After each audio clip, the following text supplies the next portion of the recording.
This is episode 60. Welcome to Wellness in Every Season, the place where we explore the rich tapestry of motherhood and wellness in all its forms. I'm Autumn Carter, your host, guide, and life coach. In today's heartfelt 60th episode, we're going to share a journey together, a conversation that's deeply personal, because today I am interviewing myself. So it's just you, me, and myself, exploring the winding paths of motherhood and the rich landscape of wellness that has been my guide and sanctuary. There's something profoundly beautiful in the quiet moments of early motherhood, where the world sleeps and you're awake, cradling not just your child, but your dreams. It is in those silent hours, balancing motherhood with textbooks and with the soft glow of the computer screen, that I found my calling. I found my voice and a story I wanted to share. A story that might just echo in the hearts of other mothers too. This is when I discovered my calling to be a life coach. I discovered with each of my 4 children that I profoundly changed with each birth. And it took a while for me to figure out how to really rediscover myself. My husband was over there, the same person, and expecting me to be the same person. I had profoundly changed. Maybe not wide ways, but very deep ways, if that makes sense. My heart had grown with each child, thankfully. We always worry about that when we're pregnant with our next kid. Am I going to love this next one as much? Am I going to love the one who's here as much as I'm going to love this newborn that I have to take care of? And it's a have to, because they don't care for themselves, where our other children are more independent than a newborn. I understand that. And it's really hard to form into words the way that we can feel lost as we're rediscovering ourselves. We go through this several times throughout our life. But for me, I found the most profound to be having a newborn and just feeling a little bit lost because I wasn't getting enough sleep. It feels we are turned inside out, giving birth to our children. And then we're expected to care for them while we're still recovering. It's just crazy. That's what we're expected to do. But somehow we make it work. I want to talk to you about the 8 dimensions of wellness because this was profound for me. I learned about it at the beginning of my undergrad in public health, and then I switched to applied health when that opened up because more of those classes aligned with my interests. The 8 dimensions of wellness, they were originally 5. It's based on a theory. It has grown and it just makes so much sense to me because the way it was first introduced was a way of retaining our youth as we become older and possibly becoming more youthful in certain ways.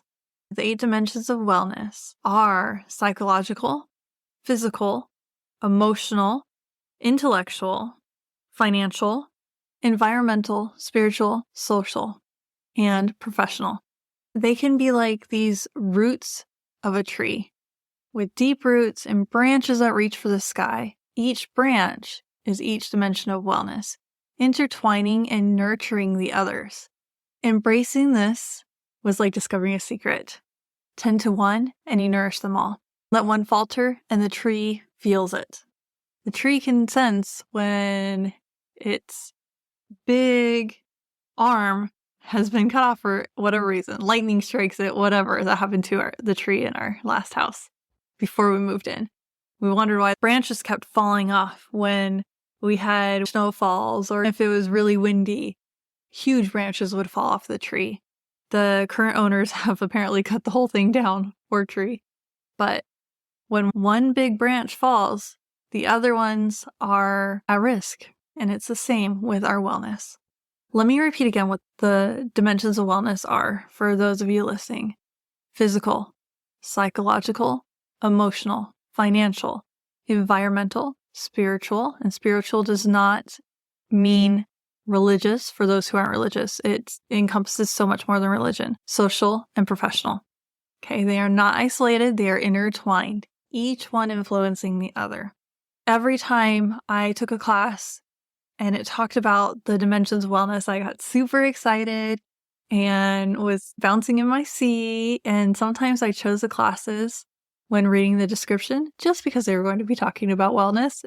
School was my time. I was going to dive into it. I had a 17-month-old when I went back to school, and I had to drive to school. I would nurse him, hope that he was going to sleep for the night for my husband because mommy's milk was going with mommy.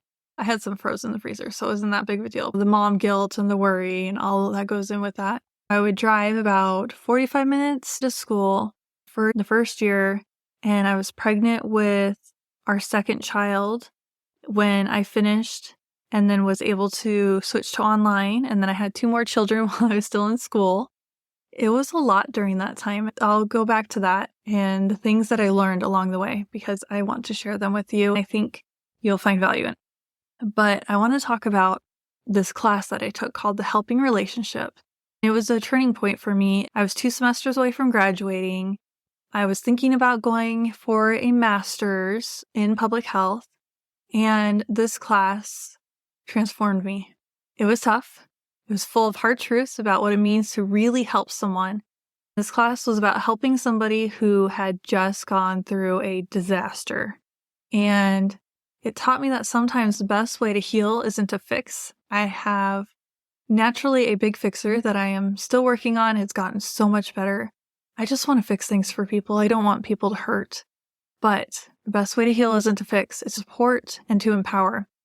Because if people can fix it for themselves, if they come up with the discoveries themselves, it sits so much deeper than somebody else going around and telling you, you can fix it by just doing this. See, problem solved, to fix it for you. Okay, I'll go on to the next person. It doesn't work that way. And it hit me so deep. It's what propelled me towards life coaching. That class, I worked so hard for my grade. And I ended up with an A- instead of an A+. I could have taken that class 3 more times. It was just so powerful for me. I ended up talking to my classmate friend. She was in my first group. We switched groups a couple times during the semester to make sure we really got used to other personalities and working with them, switching around who was having the issue and who was helping, all of that. Anyway, I talked to her and I told her that I felt my calling. I felt it strong, and it was to be a life coach. But my problem was I didn't know enough about life coaching. And I started looking at schools, and I couldn't find one that really fit for me. And she said, I have a sister who's a life coach. Let me put you in contact with her. I ended up interviewing her on the podcast, Katie Bates.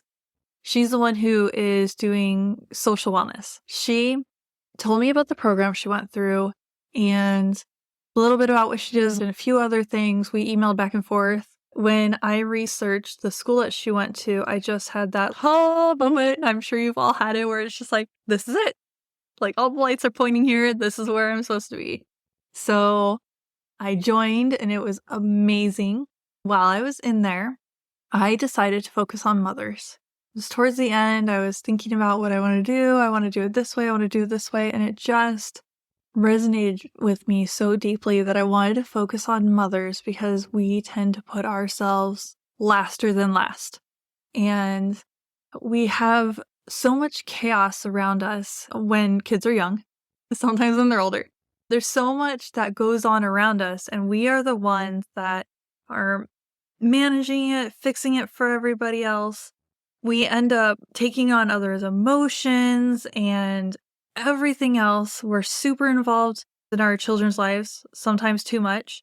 I've seen moms who have gone on antidepressants or their marriage totally dissolves because they are losing themselves in motherhood. When their children become independent and no longer need them, they don't know what to do with themselves. They aren't used to talking to their significant other. They aren't used to what are their needs. Oh, I have needs. Oh, my health. Suddenly I'm having health problems because I never took care of myself. This is where the dimensions of wellness come in. I really wanted to help out my fellow moms, especially looking around and talking to them and seeing them. I realized that there were several programs I wanted to put into place. The first one I put into place is called the Stay-at-Home Mom to Dream Job Mom. I shorten it to Dream Job Mom when I talk about it.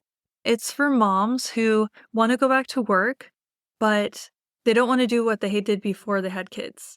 So they're not sure what they want to do, but they want to do something fulfilling because it's going to take up a big chunk of time.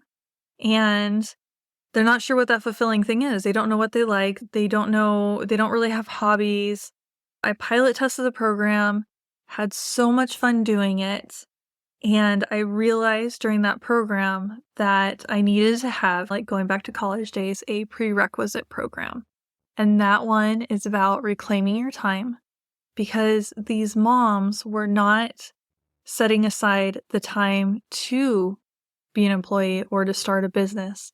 They were expecting themselves, and society does, and their significant other was expecting them to do everything they did around the house as a stay-at-home mom while also working.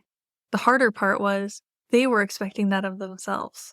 Reclaim Your Time was born out of that.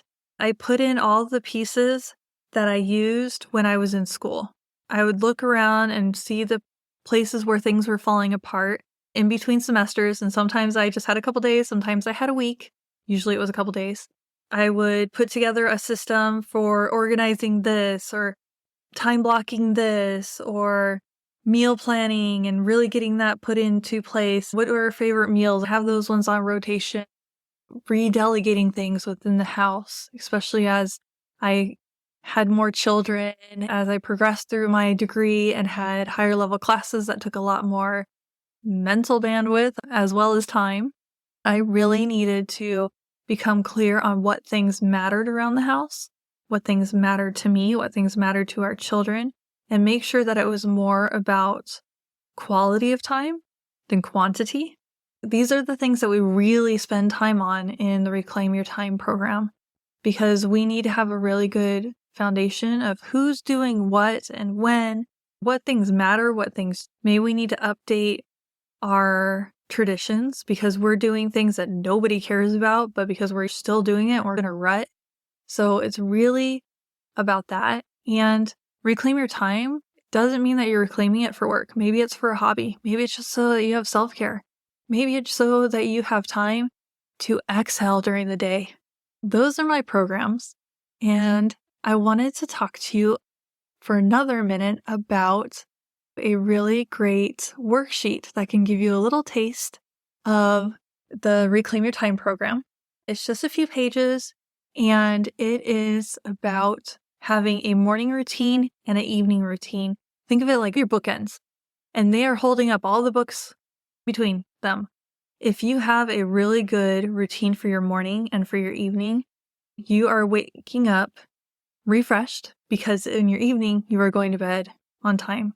You're thinking about how many hours of sleep you need, not the average. During different seasons of life, you need more. Or if it's during that time of month, you need more sleep.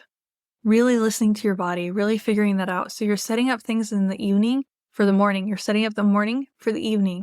And if you are having a slower wake up, if you're mindful, if you're having a chance to eat before your kids are climbing all over you, demanding things, telling you their favorite sure isn't washed, and giving you the and the eye rolling and everything else, teenagers or my 9-year-old, whatever. If you are taking the time for yourself, then you have the energy, you have the mental energy, mental bandwidth, as well as the physical energy to do the things that your family needs, the things that you need at work, the things that you need within yourself. And you have that throughout the day. You're setting yourself up for success. You're setting up your evening with setting out your clothes ahead of time. You're making sure that meals are packed and ready to go. If you can set up things for breakfast, do it. Things like that. My worksheet goes through those, and that is free. You can find it on my website, wellnessinEverySeason.com/free resources. It's the second one down there. Or you can find it in the show notes, which is even easier to find. And let's talk about reclaiming your time together. Let's work through that together. Let me tell you a little bit about some of the stories that I had from Dream Job Mom. So I had one who ended up finding a job that absolutely fulfilled her. I had another that I talked to, and this was where I really started the Reclaim Your Time program. She was trying to work within her children's school hours, and she has a PhD, so it wasn't working for her. And we talked about what her family's expectations are on her and what hers are, and really dove into that and rethought of things because she really wants to work back in academia, but it's hard to when her husband also works in academia and has harder hours. They're both PhDs. It's really hard when you are what's called the default parent, where you are the one the school calls. You are the one where if your significant other doesn't do it or your kids don't do it, it falls on. So I really like the term default parent. I learned it in Fair Play Method. And society expects that of us. It's really hard for us to have the time and the space and to feel like we can have it without having guilt. Let me tell you right now, try to get rid of the guilt because you are being an example. Think of it this way. You're being an example to your children. You're being an example to your spouse. You're being an example to society, to your neighbors, of what it looks like to have self-care so you can better show up for your family and to help provide for your family if that's what you want to do, and to have things that fulfill you, that you won't get lost in motherhood, that you are a whole, beautiful person. How often have you been away from your family and you feel weird because you are so wrapped up in being a mother that if people don't see you around your children, that you're like, I don't know who I am away from my children. Let's have you figure out who you are away from your family when you're just by yourself, when you have those few minutes of peace alone. Let's do that together. And as we part ways today, I want you to join me in a moment of reflection. What season of motherhood are you in today? What dimensions of your wellness are calling for your attention?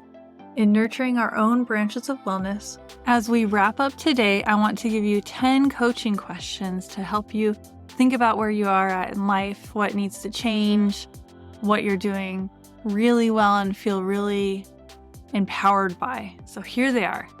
What does a day in your life currently look like? And where do you feel you're losing precious moments that could be spent on your own wellness? Reflecting on your journey, can you identify a season of motherhood where you felt most disconnected from your personal identity? How did that impact your daily life? How do you currently balance your personal aspirations with the responsibilities of motherhood? And what challenges does this balance present? When you think about your professional life, what does your dream job look like? And what's holding you back from reaching it? In moments of family chaos, how do you prioritize your well-being? And what strategies do you use to maintain your inner balance? Can you walk me through your morning routine? Do you feel it sets a positive tone for your day? Or is there something missing that could make it more empowering? Evenings can be a reflective time. How do you wind down from the day? And is your current routine nurturing or depleting your wellness? When you contemplate the wellness dimensions, physical, psychological, emotional, financial, environmental, spiritual, social, and professional, which one do you wish to enhance the most and why? Have you experienced a moment recently where you've thought, I need support with this? What kind of coaching or guidance do you feel could help you navigate through this? Lastly, if there were a guide that promised to streamline your mornings and evenings, creating a space for self-care and family connection, how would that change your day-to-day life? If any of these questions resonated with you, or you found yourself seeking answers, I encourage you to look into the resources I've mentioned today. You can find a guide in the show notes that might just be the first step towards reclaiming your time and rediscovering your professional dreams. We provide strength and shelter for those we love. And I want to tell you I hold gratitude in my heart for the shared time. Thank you for walking this path with me, for opening your heart to this conversation. May the stories and lessons we've shared today be seeds for your own growth in every season to come, because we have all the seasons within our life, and sometimes within a day. Take care, nurture yourself, and remember, we are here walking this walk together. You are not alone, and you are loved by your children, by your significant other, by everyone within your community. And I hope you have a wonderful day and week, and I will see you next week. Bye.